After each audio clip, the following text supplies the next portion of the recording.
Kadadating lang namin. Galing kaming Mat Cafe. Diyan lang sa may Don Antonio, Quezon City. Nakipagkita ako sa mga friends ko. Tagal na kami hindi nagkikita. Mga dance mates ko. So, nag-dinner lang kami. Ayan. So, yan. Naghilamos na ako. Matutulog na ako. Sabado ngayon, so wala akong pasok. Lalagay muna tayo ng... Siyempre, nakalagay dun sa title ng video na to. Usapang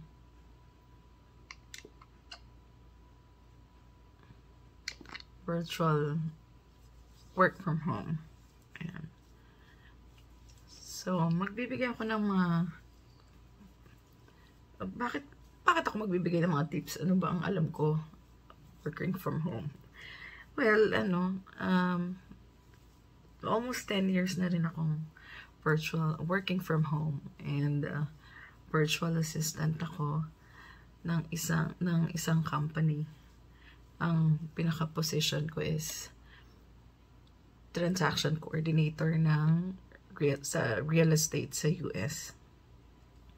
So, itong company ko, pioneer sila ng mga virtual assistants. So, nagsimula sila sa real estate lang. Tapos, nag-branch out na rin sila sa ibang field. So, hindi lang mga magsalamin nga ako. So, hindi lang mga agents or real estate agents ang hinahawakan nila. So, meron din silang mga ibang businesses, may mga doctors. So, iba-ibang field na rin. Merong bookkeepers. Hindi ko rin alam yung iba. But, as far as I know, iba-ibang field na, hindi lang real estate. Pero ako, sa real estate ang forte ko. So, pag-uusapan natin is yung in general, how to become a virtual assistant. Anong mga unang gagawin? Anong mga steps na kailangan gawin? Anong requirements? Anong qualifications para makapasok as a virtual assistant or yung working from home? Ang dami na kasing gustong mag-work from home. Pero sa totoo lang, sobrang convenient. Kung magko-call center ka, papasok ka, syempre, traffic ka, gagastos kang pamasahe, gagastos ka sa mga damit. Anyway, okay lang naman yun, pero ako sa sobrang tagal ko na nagtatrabaho, na para kung napagod ng bumiyahe, napagod gumising ng mga 2 hours before before time ng work para mag-ayos. So, nasawa ako. I've been working for, 53 years old na ako, so I've been working for more than 30 years. Kasi nag-summer job ako sa isang private company nung 18 pa lang ako. So, more than 30 years na ako. Prior to being a virtual assistant or working from home, ang last na trabaho ko is HR ako sa Singapore. So, yun yung time na namatay din yung una kong asawa. So, nagstay ako doon for more than 2 years. Nagtrabaho ako doon. Tapos, syempre, gusto ko noon, may tenure na, dahil matagal na ako nagtatrabaho, parang gusto ko na pumasok sa government office para naman sa mga benefits, kasi syempre tumatanda na ako. Ang hirap pumasok, parang ang daming red tape. Hindi naman sa sinisiraan ko, pero parang ganun na nga. Kailangan may backer ka para makapasok ka doon. So, kailangan ko na magtrabaho. Sabi ko pa naman, ayokong mag-call center noon. Pero hindi man ako nag-apply sa talagang call center. So, nabanggit ng kapatid ko na ito nga daw, company na to, naghahanap ng mga virtual assistant. So, nag-submit kaagad ako ng resume ng CV ko. Tapos, fortunately, natawagan ako kaagad.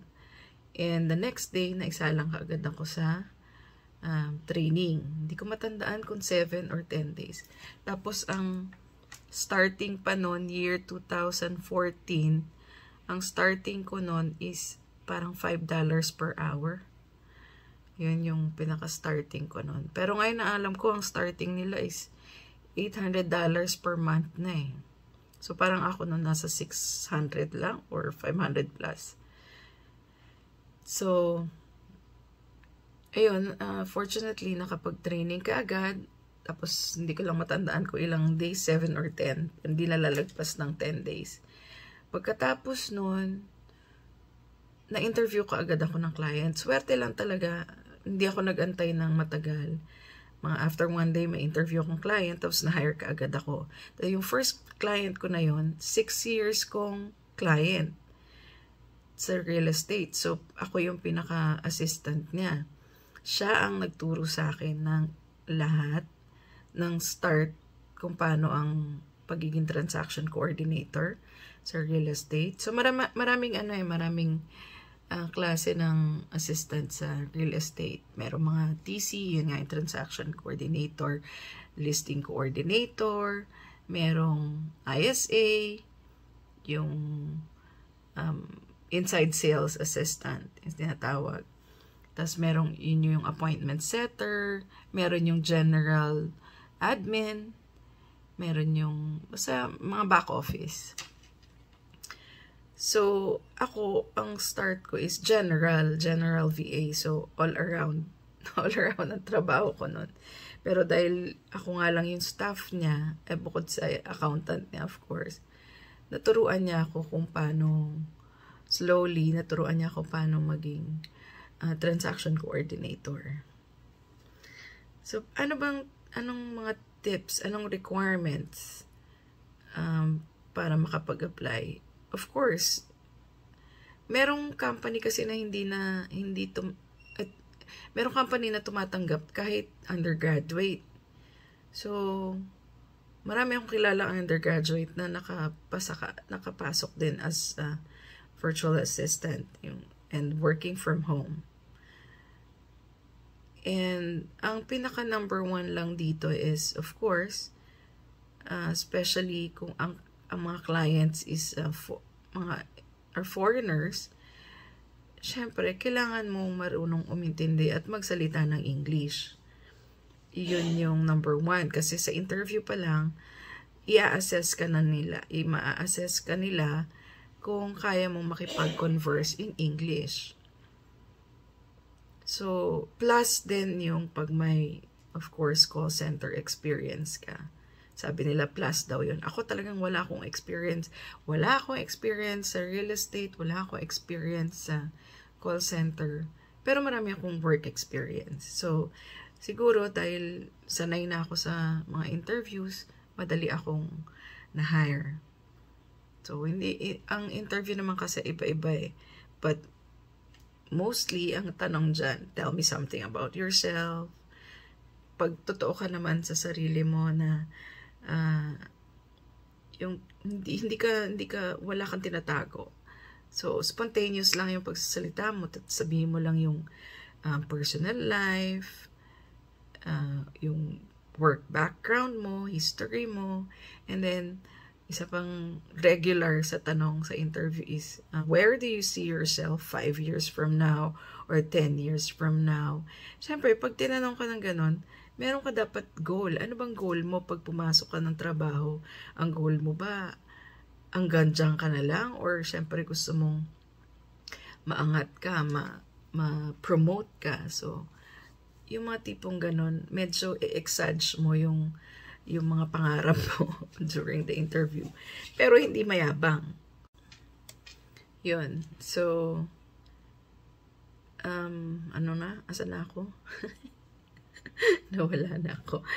Siyempre, sabihin mo yung goal mo na kung general virtual assistant ka pa lang ngayon, pagpasok mo, gusto mong higher position in the next 5 years or you're receiving this amount of money already. or you're receiving 6 digits na, o diba? Tipong ganun. So, ibig sabihin may promotion or na may increment, maraming increase because nagtatrabaho ka ng maayos. So, yan yung part ng interview. So, hindi ko na matandaan kung ano mga na-interview sa akin, but definitely meron yun. Tell me something about yourself. And then, pagkatapos nun may training. So, as kung ako, ang aanuhin ko lang sa inyo for this advice, kung ano yung training ko. Kasi nga sabi ko, as I've mentioned, nagsimula ako bago pa lang yung company. So, ang kinikater pa lang nila, mga real estate agents. So, ang training namin about the real estate sa US, kasi US pa lang ang clients nila noon. Hindi pa sila nagsusource ng ibang clients from other countries. Ngayon, alam ko, meron ng Canada, meron ng Australia, meron na sa Europe. So, marami ng iba-ibang clients na at iba-ibang fields na rin. So, yung sa akin, ang training namin noon about real estate, ang problema noon kasi nag-focus sila sa training sa California. Paano kung hindi taga-California yung kumuha sa'yo? So, doon nalalabas ang pagkakaroon mo ng initiative to learn. Talagang mag-research ka. Kunwari ako, ang nakakuha sa aking client is from Georgia. Yun yung unang client ko. So, iba yung transaction nila doon. Iba rin yun sa California. So, talagang once na makapasok ka, talagang aralin mo kung ano yung pinasok mo. Meron times talagang nag-overtime ako para madali ko siyang matutunan. Ayaw ko yung nagtatanong ako sa kliyente na how to do this, how to do that. Pag binigyan ka ng task, i-research mo. Andyan naman lagi si Google para makaalalay sa'yo. Yun yung aking laging prinsipyo. Kaya kumuha ng assistant ang mga kliyente because they want to make their lives easier. Kaya ako inuha ka niya. Kung panayan tanong mo sa kanya, mayat-maya tanong ka, paano gagawin to? Ano to? That's a big no. That's a no-no sa mga ganyan. So, talagang kailangan may initiative kang to learn and to learn yung process nila para magtagal ka. Okay, so, number 1 yung sa qualifications. Yun nga nabanggit ko. At least marunong kang umintindi at magsalita ng English. Na pag-aaralan naman yan. Masasanay din kayo pag mayat-maya kausap niyo yung kliyente yung kunwari taga-US or usually naman English pag kailangan nila ng Spanish-speaking virtual assistant, sasabihin naman nila yon. Like, kunwari may kliyente sila from mga Meksikano. So, kailangan nila yung marunong mag-intindi ng Spanish. Pero mostly, English ang means of communication. Number 2, of course, magtatrabaho ka sa bahay, kailangan mo ng maayos na computer at maayos na internet. Yan ang chine-check nila yan. Papadala mo sa kanila yung specs ng computer mo kung kayang, kasi sa pagiging virtual assistant, ako everyday, magmula noon hanggang ngayon, siguro mga 20 tabs ang binubuksan ko. Pag upo ko pa lang para mag-login, open ko na kaagad yung mga tabs na kailangan ko. So, more or less 20 yan na tabs. So, kailangan mabilis yung speed ng computer mo. And, yung hard drive mo, dapat medyo malaki ang capacity. Dahil marami talagang documents. Since walang hard copy, puro soft copy. So, sa computer lahat yan. Yung isi-save. Pagkatapos, yung internet mo, I think, nung panahon ko, nung 2014, ang requirement is 4 gig lang yung speed. Ngayon, hindi na. Pag nag 4 gig ka, ang daming, especially pag marami kang bubuksan na tabs or mga apps ng mga clients, kailangan mo at least meron kang 10 hindi 4 gig, 4 Mbps pala, hindi 4 gig.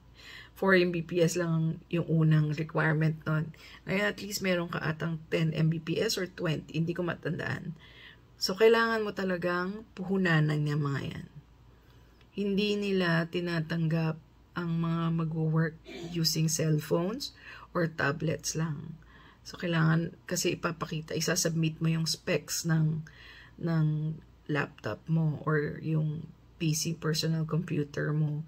At the same time, pagagawin ka ng speed test ng iyong internet. At kailangan may backup ka.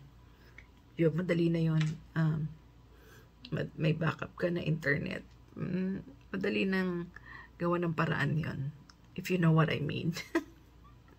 Yun. May third requirement ba? Yun yung basic. Yun yung importante. Yung at least you know how to understand and speak English. Hindi mo kailangan may accent ng American accent or British accent. Bahala ka sa accent mo basta naiintindihan ka ng kliyente mo. Nagkakaintindihan kayo in short. And yung sa computer and internet. So yun yung pinaka-crucial. Kasi yun ang kailangan mo. So sabi ko nga, parang negosyo to, kailangan puhunanan mo rin. Hindi ka nila ipoprovide. Pero merong clients pag kunwari, ito lang yung specs ng, medyo mababa yung specs ng computer mo. Merong mga sinuswerte sa clients na pinapadalan sila ng high-end na mga laptop. Tapos minsan, pag isa lang ang monitor mo, nagpapadala sila or nagbibigay ng budget for second monitor. Ako 2 monitor ko. Mas madali yun kaysa yung isang monitor lang. Pero ano lang yun, eventually, I mean, pagka nakastart ka na, pag may budget ka na, pwede ka na magbili ng isa pang monitor pag hindi magbibigay ng budget yung client mo. So yun, sa pagiging virtual assistant, sobrang kailangan maging detail-oriented ka rin. Especially if hawakan mo mga contract. But that's another, that's another topic. So, yun pa lang naman ang mga basic requirements. Pero, crucial siya kasi kailangan mong ma-meet yung 2 requirements na yun para makapasok ka as a virtual assistant. Pero, I think meron na ring mga virtual assistant na Tagalog yung salita. Mga Filipino rin ang kin-cater nilang clients. But I'm speaking for those virtual assistants na nag-a-assist ng mga clients from abroad. I mean, mga foreigners. So, yun. So, next time, kung kailangan nyo, kung kailangan nyo gusto nyo mag-apply, hindi ako recruiter, hindi ako HR. Pero pwede akong tumulong. Pwede ko kayong i-refer doon sa HR namin. Marami na rin ako napasok. Siguro 4 na tao na. Last yung anak ko. So yan, pwede ko naman kayong i-refer. Pwede ko kayong tulungan. Pero disclaimer, hindi ako HR. Pwede lang ako mag-assist. Ayun. So, yan. So, next time, ibang topic naman. Bye.